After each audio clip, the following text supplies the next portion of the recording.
os ambientes e as empresas nasce da essência das pessoas. E tudo começa com uma boa conversa. Pegue sua xícara de café e participe com a gente no podcast Grãocast, uma produção da Nova Hora Arquitetura. E vamos para o nosso segundo episódio com o Dr. Nelson Falsarella. A gente está falando sobre a evolução da humanidade, dos homens. Do ser humano. A gente começou a falar de quando os homens tomaram consciência, começaram a pensar, começaram a se organizar, começaram a ter consciência de uma divindade, começaram a ter expressões artísticas, as primeiras religiões, a mitologia, e chegamos até o momento da Revolução Agrícola, onde o homem deixa de ser nômade e começa a montar suas cidades. Nelson, vamos dar sequência, né, nessa nossa conversa, vamos falar um pouco de quando o homem já está dentro das cidades, já está vivendo em comunidade, até chegar na Revolução Científica de 500 anos atrás, que também uma outra revolução que dá outro salto para a humanidade. Exato. Há 12 mil anos atrás, ainda quando a nossa espécie humana, né, ainda era caçador-coletor, que é um estilo de vida, né? Que era aquele estilo que eu comentei no episódio passado, que o ser humano vivia em bandos, esses bandos usavam do que tinha na natureza, né, para se alimentar, e a hora que cessava a oferta de alimentos, eles partiam para outros lugares até encontrar um lugar novamente cheio de ofertas alimentares. E aí, mais uma vez, eles se alimentavam até esgotar, né? E uma vez esgotados, eles partiam para outros lugares e assim se moviam. Na verdade, não existia aquela história de carregar equipamentos, carregar coisas. Eles não tinham como carregar. Então, a única coisa que eles carregavam eram crianças. Tá? Não tinha como carregar objetos. Então, eles viviam dessa forma mesmo e não saía disso, né? E fazendo ferramentas de pedra o tempo todo, né? É a única coisa que tinha. Né? Mas em algum momento eles começaram a perceber que as sementes dessas plantas que eles comiam, elas germinavam também, sabe? E a partir desse momento que eles perceberam que germinavam, eles começaram a replantar algumas plantas comestíveis que eles comiam ao longo da jornada deles pelo mundo. Aí eles viram que dava certo plantar. Pronto, virou tudo. Aí começou a evolução da agricultura. Aí começaram a achar que realmente, essas frutas estão tão gostosas, vamos plantar semente. E dava mesmo, né? E dava as frutas gostosas. Aí ninguém mais quis sair do lugar, né? Aí eles param e não ficam mais viajando, mudando de cidade. Não precisava mais.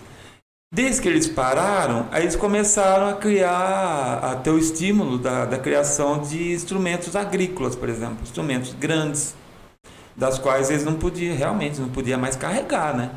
Mas como eles não andavam mais, não saíam mais do lugar, então eles começaram a usar os instrumentos agrícolas lá onde eles estavam fixados. A partir do momento que eles começaram a aumentar a produção de alimentos, eles começaram a gerar oferta alimentar em abundância. E você sabe que oferta alimentar em abundância gera o quê? Mais nascimentos. E mais nascimentos. Porque aí eles foram plantando cada vez mais. Começa a crescer a população. Aquele grupo de 100 pessoas já não era mais 100 pessoas. Aí começou a passar para 500 mil pessoas ou mais, né? Muito mais que isso. Tá? Vivendo no mesmo lugar. E sempre tendo as pessoas que trabalhavam na lavoura, ou seja, né, fazia os plantios, as colheitas, e depois alimentava a população que estava crescendo cada vez mais. Foi assim que começou a nossa civilização. Tá? Então, a partir daí começou a ter eles começaram a aplicar o conhecimento, aquela inteligência que eles começaram a ter de 50 mil anos para cá. Eles começaram a aplicar a inteligência em manufaturas de objetos úteis, né? Para caça, para agricultura, para conforto, né? Aí foram criando cada vez mais, né? E a humanidade passou a viver fixa apenas num lugar. Foi daí que começou a surgir cidades, né? Começou a surgir muitas... a população começou a aumentar, a tecnologia começou a avançar, eles começaram a aplicar, né? E as casas começaram a ficar Aí começaram a surgir as casas, né? Uhum. Mas o engraçado aqui que eu ia contando para você, Luciana, que nem Satal e Ryukyu é uma cidade tão estranha, né? Porque ela é uma das primeiras cidades, mas ninguém tinha conceito de ruas, ninguém tinha conceitos de casas, né? Então, você sabe o que eles fizeram? Eles fizeram um conglomerado de casas, assim, germinadas, parede por parede, um do lado do outro. Tá? Não tinha porta para entrar, porque o lado era outra casa, e assim por diante. E cobriram tudo com um telhado só, tá? Então era um monte de casas juntas. E entrava como? Entrava como? Você sabe como, André? Pelo teto. Eles faziam uns buracos no teto para você entrar dentro da casa. Então você subia numa escada no telhado das casas e ficava andando pelos telhados. Isso me faz até lembrar, eu fazia isso quando era criança, eu vivia andando no telhado dos vizinhos. Mas você está contando um monte de coisa que a gente fica lembrando. Peinava pipa em cima de telhado. A gente fica lembrando das artes que a gente fazia quando as molecagens. Aqui não é muito diferente disso, né? Na verdade, então, o ser humano já tinha feito isso há milhares de anos atrás. Então essas vilas, essas comunidades eram um monte de casa justaposta, grudada uma na outra, que a pessoa pulava cada um no seu buraco. Inclusive, dizem, né, que eles até enterravam os seus parentes dentro da casa, dentro do cômodo. Então, na verdade, eram tudo cômodos, né, que tinha. E né? eram feitos de barro? Tem algum registro de que material eram feitos? Com certeza, acho que barro sim, né? Eu não vou saber direito porque eu não pesquisei assim, né? Você pesquisou não com o intuito de vir no podcast de arquitetura, né? Por isso mesmo. Muito conhecimento a gente tem que pesquisar, né? Mas deve ter sido, né? Com certeza, deve ser. Ô Nelson, e aí a gente, nessa época, está vivendo em cidades, a gente está começando a ter precariamente uma vida urbana, né? Uma vida dentro de cidade. Isso vai evoluindo, a capacidade de cognição vai aumentando, o desenvolvimento das ferramentas, das técnicas, de como se apropria do meio ambiente para retirar o sustento, vai se aprimorando até chegar na Revolução Científica, que é mais ou menos 500 anos. É isso? Foi. Até há 500 anos atrás, né? E logo depois vem Renascimento, vem Revolução Industrial. Sim.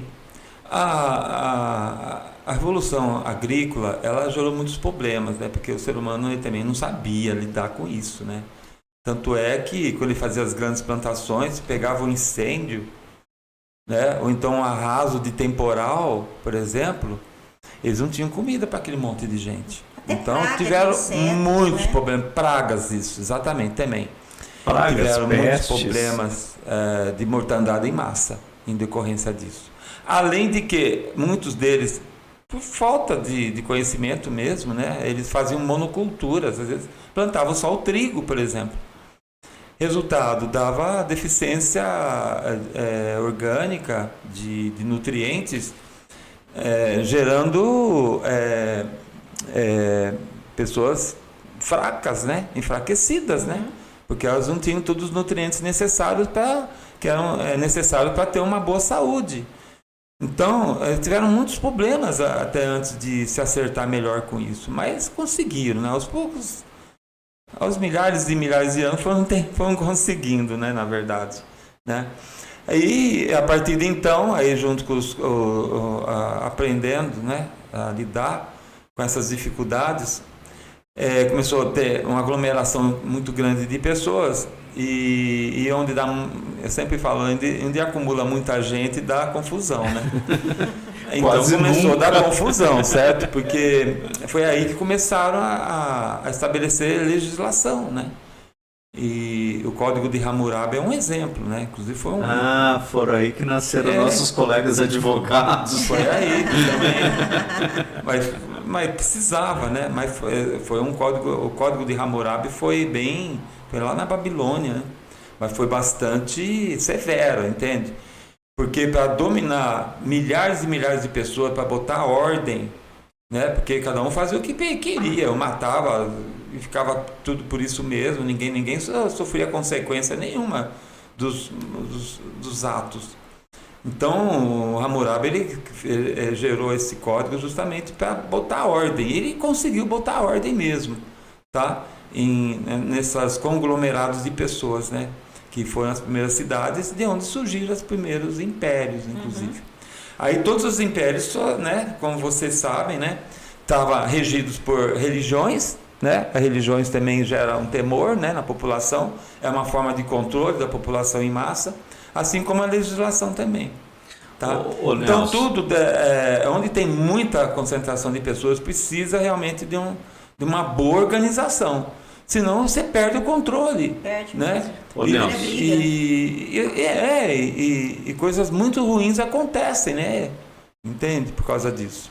A gente teve a humanidade, a gente teve, né? A humanidade, ela se juntava e pensava em problemas reais, né? Então tinha o frio, tinha a fome, tinha a sede.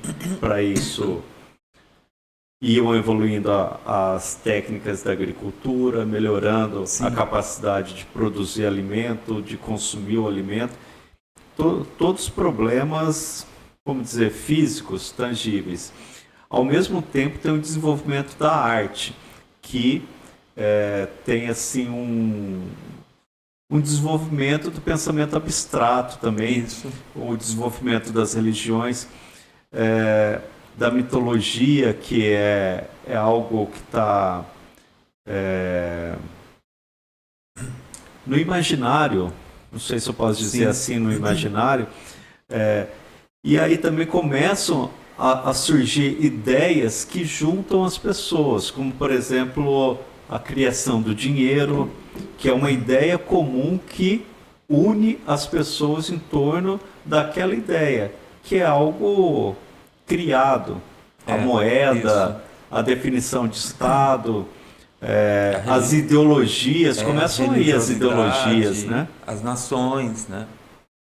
Exatamente, Isso aí é uma ideia abstrata, né? A nação é algo que foi criado pela espécie humana, né? Porque, na verdade, vamos pensar assim, o Brasil não existe, só existe na nossa cabeça. Porque, territorialmente, é uma parte da América do Sul. É o continente lá... É um continente, né? Na verdade, a América do Sul, né? Que faz parte da placa tectônica. Na verdade, é algo que faz parte do planeta Terra. É que nós demos um nome num território que nós chamamos de Brasil. Dando um exemplo do Brasil, mas cada parte do mundo foi retalhado dessa forma, né? Pela mente humana. Então, a ideia é um abstrato considerar que o Brasil existe. Porque, na verdade, ele não existe. Ele só existe na nossa mente. Mesma né? coisa o dinheiro, né? Que você falou até então. O dinheiro era também. Feito um escambo, né? troca de mercadoria. Mas as nações, a ideia de nação faz a gente... Nós sermos um povo unido, né? O dinheiro é a mesma coisa. Então, por exemplo, o dinheiro é uma forma de unir o povo. Por exemplo, todo mundo respeita o dinheiro. Principalmente se for um dinheiro forte, né? As pessoas respeitam. Então, isso gera uma... O que é o dinheiro? Um pedaço de papel?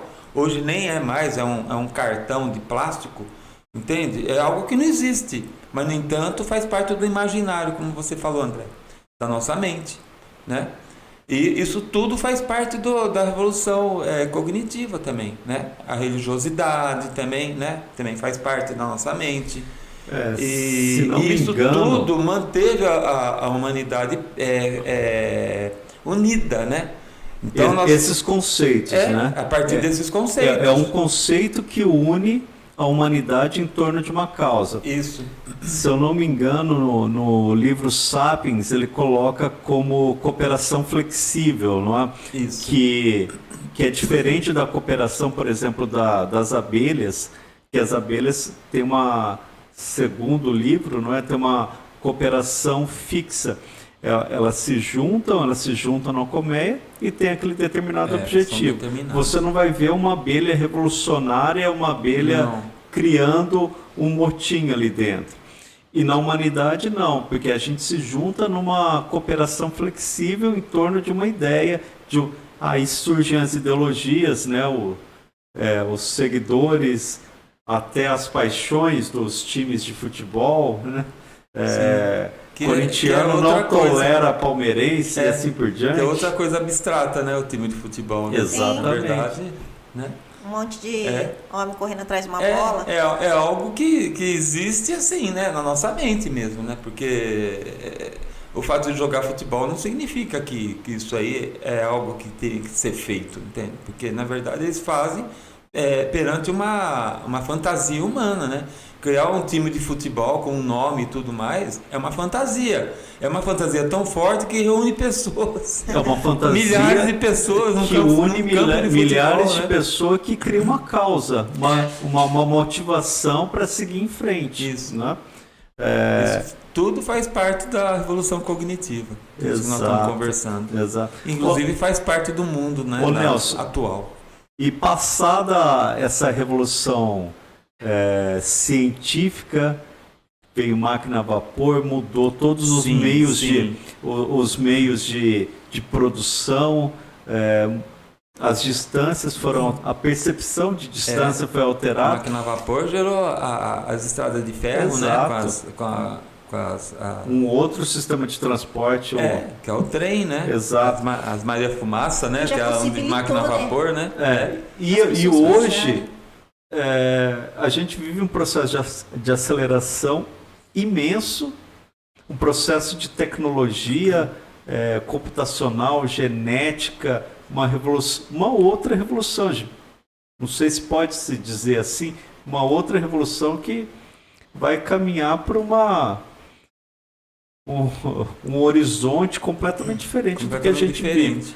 Hoje... Nos últimos 50 anos, a gente pode falar que aconteceu toda essa mudança aí de tecnologia. Eu não sei se essa questão de data, mas, por exemplo, a gente estudou sem computadores. Sim, hoje é impensável uma criança na escola sem acesso à informática.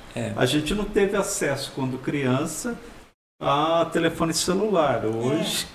Quando a gente nasceu nem existia, né? Assim, e a velocidade cada vez é mais rápida, né? A aceleração cada vez é mais rápida. Cada vez mais rápida. E isso é exponencial, né? Isso está aberto a evolução aí. Da tecnologia. Sabe lá para onde que a gente vai, Pensando né? bem, a gente teve os primeiros computadores em casa em torno do ano 1995. Em torno disso, certo? 94. Eu cheguei a ter computadores bem simples, né? Eu usava o sistema Basic, eu mesmo montava uns programinhas lá. Mas isso aí isso está nos primórdios, né? Mas em 1995, 94 foi quando, né, começaram os computadores domésticos, né? E até então ninguém tinha disso, ninguém se falava disso. E de repente isso daí entrou dentro de casa e tomou conta, né? O que tinha de importante em casa de tecnologia era uma televisão, né? Que fazia a gente se distrair. Você era bom em datilografia, Nelson? Eu tive curso de datilografia na escola. Então, mas aí, como o André falou, desde então... A coisa ela cresceu, né, e se diversificou de uma tal forma que o que a gente sabia na década de 90 nunca poderia imaginar o que seria na década de 20, como nós estamos vivendo agora. E assim... É impossível imaginar o que a gente vive hoje, né? Você pega o celular.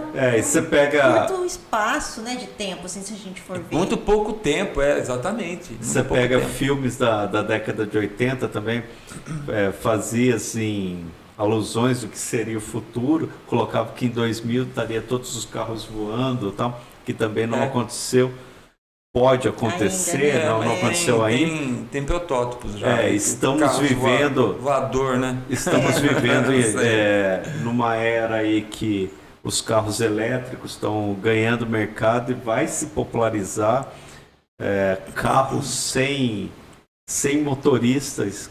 Sim, carro sem motorista. Exatamente. Está- Faz parte Hoje, daquilo que eu estava hoje os comentando. jovens não tão loucos para tirar carta com 18 anos, mudou muita coisa e tende a mudar muito mais. E na nossa área de arquitetura, Exato. de construção, a gente também vive uma mudança muito grande na forma da produção dos projetos, na tecnologia que foi incorporada dentro de um escritório de arquitetura, os recursos técnicos que a gente tem em um escritório de arquitetura moderno é muito grande. A gente consegue calcular até a quantidade de temperatura que um quarto ganha durante o dia. A gente consegue projetar exatamente a sombra, o sol dentro do ambiente.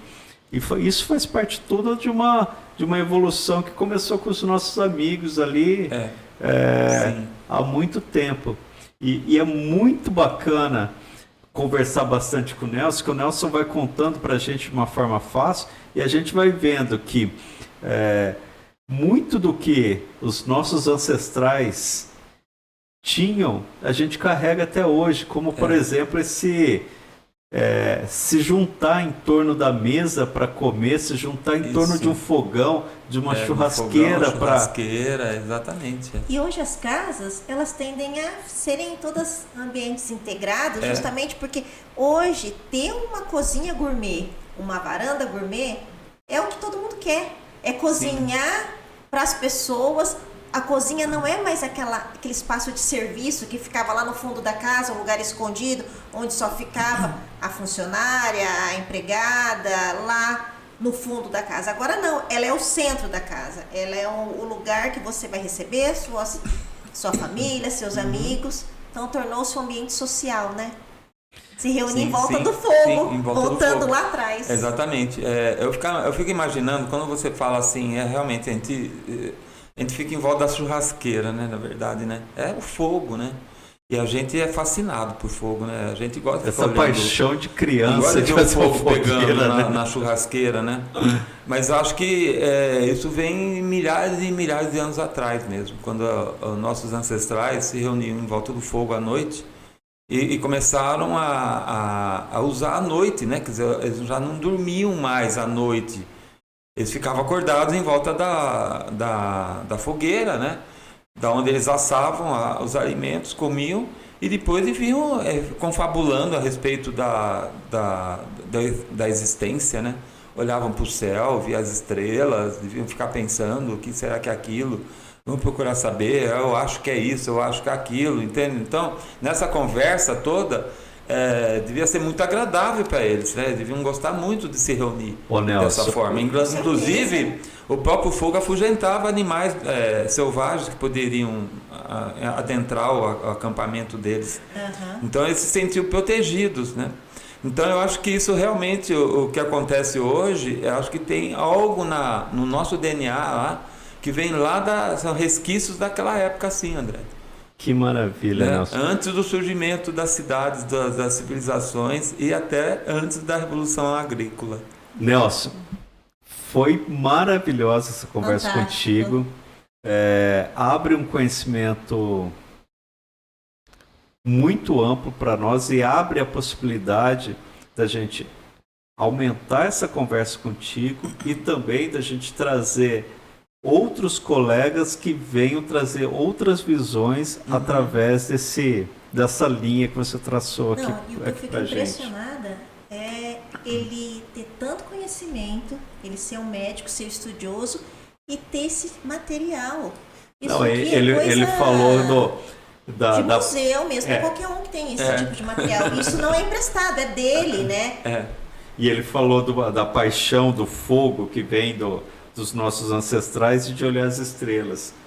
Uma hora a gente vai conversar sobre as estrelas e da quantidade de telescópio que você Tem tem. muitas pautas aí para outros podcasts. Nelson, muito obrigado pela tua Eu participação. que agradeço também. Gratidão imensa por dividir esse conhecimento com a gente. Muito obrigado. Tá, eu que agradeço Foi um prazer, também o convite, Nelson. viu? Foi um prazer também muito grande eu poder extravasar aqui meu conhecimento, né? Porque a gente se sente bem, né? Quando a gente aprender é uma coisa, aprender para si não tem muita graça. O bom é dividir o que a gente aprende, né? É compartilhar isso. Né? Se eu me sentir feliz, com satisfação pessoal por ter aprendido isso, por que não compartilhar isso com as pessoas? Aí você vai sentir a felicidade de conhecer, de aumentar esse conhecimento, junto com as outras pessoas também. Aí são mais pessoas que vão ficar felizes também. Nelson Nelson. presente mesmo. Né? Eu vou escrever isso que você acabou de falar e a gente vai publicar isso. De dividir- Maravilhoso que você dividir falou. essas Muito obrigado. experiências. Eu que agradeço, mais uma vez.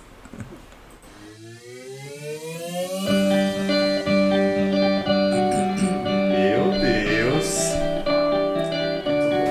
Acho que eu sou muito A arquitetura que transforma os ambientes e as ó, eu vou te empresas falar, e como nasce da médico, essência das pessoas.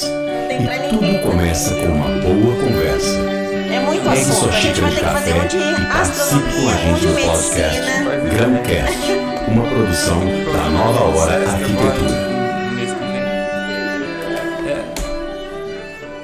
O Kleber é Sobre um amigo meteoritos. nosso. Ele é um consultor, gestor de processos. Guardar essa bagunça. Vamos guardar e vamos tomar um chopinho agora, Nelson? Vamos. Diretor e sócio da TOTUS. Ele tem um conhecimento nessa área de processamento de dados, de organização de empresas, de organização de A gente pode processos. guardar e deixar aqui, a gente E vai lá no também shopping. não é pode normal. comprar um shopping, pegar.